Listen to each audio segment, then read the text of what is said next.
سلام اختي. باي باي باي.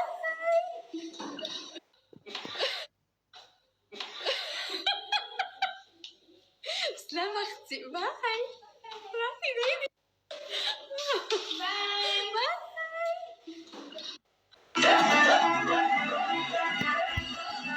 كيف ما لاحظتوا في البداية ديال لا فيديو أنه دنيا باطمة كانت متواجدة بالضبط في واحد الحفل أو في واحد الكباري في مراكش، ولكن الغريب في الأمر هو أنها كتروج لهداك الحفل من شحال هادي وكتقول أنا غادي نمشي لمراكش راه كاين واحد الحفل 10 أيام هادي، وهي كدير الإشهار لهداك الكباري باش يعني ينال استحسان بنادم اللي مسؤول على داك الكباري ويكون مدخول مزيان باش يبقاو يعيطوا ليها، لانه ما بقاوش الكباريات ديال مراكش كيتصلوا بها واحد الجوج في كازا وما تبقى الا كان شي حاجه كاينه في طنجة.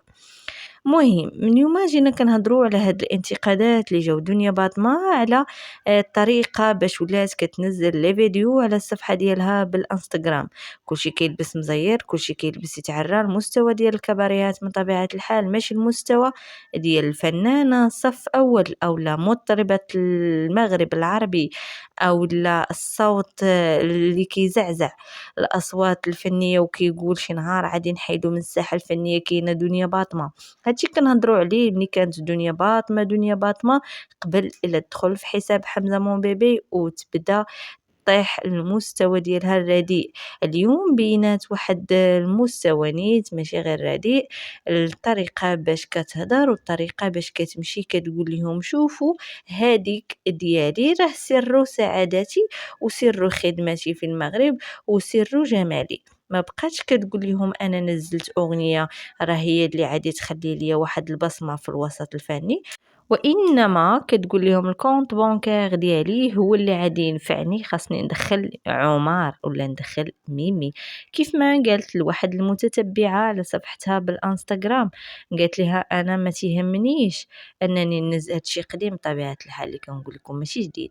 كتقول لها انا ما كيهمنيش انني ننزل اغاني ولا ننزل، انا كيهمني انه الكونط بانكير ديالي يكون عامر، لانه هو اللي غادي ينفعني ملي غادي نحتاج شي حاجه راه غادي نمشي للكونط ديالي، ولا وقعت لي شي حاجه غادي نمشي للكونط ديالي. اما اغنيه ولا غيرها ماشي سوقك فيا.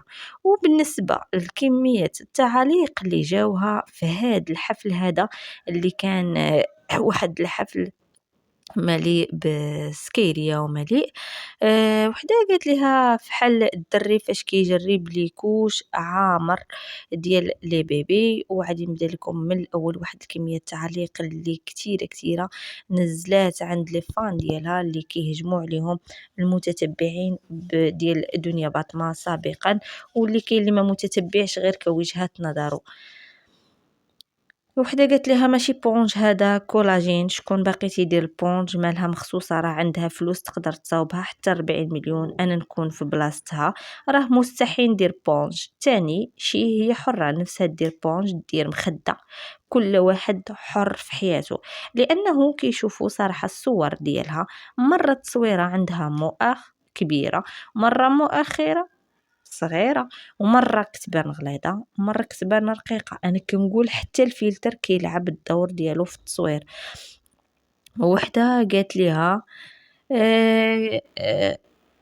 تصاوبها ب7 مليون ما تبقاش دير بونج ويطيح ليها راه شوهاتنا. جاتني دايره بحال شي نمله.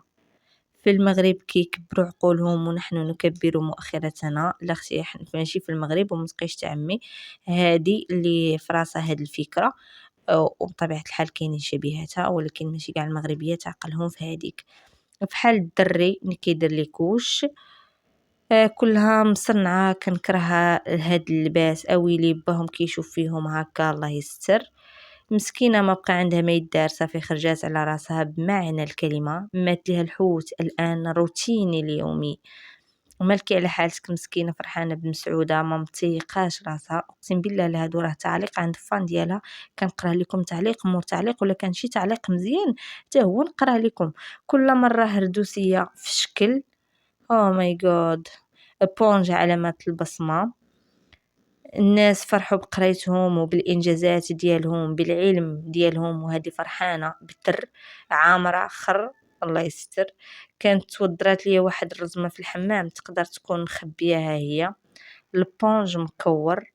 والعاده وهذه مالها، كل مره نبدلها ردوديه في شكل وقيله صافي حماقت مسكينه. ارتقوا في انتقاء الكلمات، حتى لو انتقدتم كلمات منحطة كل وحدة تعبر بها، هذا يدل على تفاهتكم. هذه وحدة خرجت زعما عائلات القرينات.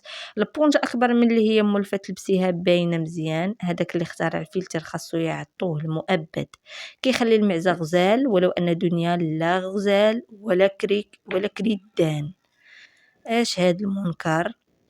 داك السيليكون بحال اللب اللي بدا كيدوب، داكشي هابط بزاف. كل واحد حر في حياته، نهار غادي تموتوا كل واحد ما غادي يتدفن مع الاخر، كل واحد غادي يتحاسب بفعله، ولكن هذه راه زادت فيه. شوها وخلاص فرحانه بتر، تقول غير هي اللي عندها، لو كان غير خلقت ربي غير اصطناعيه. لا حول ولا قوه الا بالله. غيبداو صحاب البونج استحي على حالك انت باش الناس باش تابعه تصور ليها تغ، والاخرى عاجبها الحال. امتى نشوفوا شي راجل يصور لينا الانبوب في شي سروال تاع صاحبه ويرميه لينا؟ اش هاد قله الحياء؟ راه غادي كديري بها كاكا اخنز مكان في جسمك تصوريه ليها. راه كاين الناس عندهم رقه، اما الحياء والعفه هو اللي ما كاينش عند كل شيء. بحال نعناع تاع امريكان من اللور. لا حول ولا قوه الا بالله العلي العظيم. بنادم خرج ليها نيشان نسى باننا مسلمين، غير حمقى وقالوا لها زغرتي الله يرد بها مسكينه. مويتي على تعاليق هادشي راه بزاف، راه بزاف، راه شحال قدي وانا عادي نقرا لكم ديال التعاليق، راه بزاف. يعني هي السيده صافي كنعرفوا انه الباسبور ديالها راه حيد، الحفلات مبقوش عندها كيف كانوا، الاعراس مبقوش عندها كيف كانوا، ولات حاليا بغات تبدا تدابز على الكباريات وبهذا اللباس هذا اللي صراحة ما ليه تا قيمة نهائيا، دون المستوى، ما كيبين على حتى شي حاجة.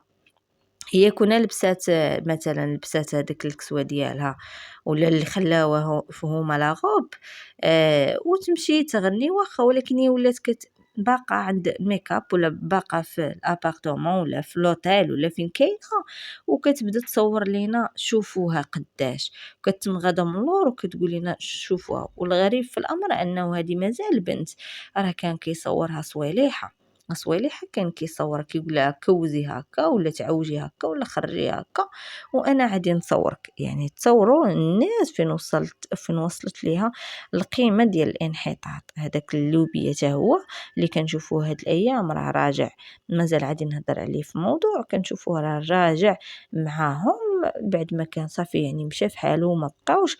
هذا دليل على انهم ما بقاوش قدروا يخلصوا لي ميكاب ارتيست اللي انا وانا رجعوا داك الصويلحه، لانه هو قابل على هبالهم، واكل معاهم شارب معاهم خارج معاهم، ومنها اللي عطاوه غادا هكاك ولوبي عايش معاهم بحال لا مواقع والو.